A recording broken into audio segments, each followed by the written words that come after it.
Emma a 18 ans. Elle a été informée de la campagne de vaccination gratuite par l'intermédiaire de son lycée.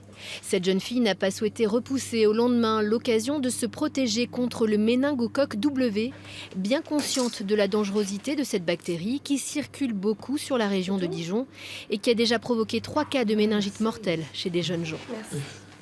J'ai essayé de me faire vacciner car la méningite, c'est quand même quelque chose de très peu connu. Enfin, les personnes qui sont atteintes de la méningite ne pensent pas tout de suite à cette maladie. Au moins, on sait qu'on est vacciné et on craint moins de choses et c'est surtout très dangereux comme maladie. En 2 ans, 11 cas d'infections invasives liées à ce méningocoque W ont été recensés dans la région de Dijon.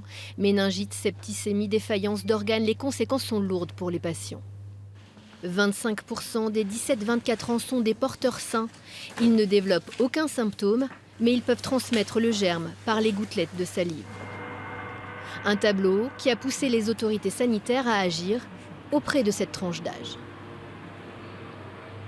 On pense que les vacciner de façon très large va permettre d'une part de les protéger individuellement et de stopper la circulation de la bactérie sur notre bassin de vie. Et donc avoir une protection indirecte des personnes non vaccinées, notamment des plus jeunes. Ça sera efficace là dans les 12 à 15 jours et c'est valable 5 ans. La campagne de vaccination ne fait que commencer. Elle devrait monter en puissance, notamment chez les médecins généralistes. Au centre de vaccination du CHU, une quinzaine de jeunes avaient pris rendez-vous aujourd'hui.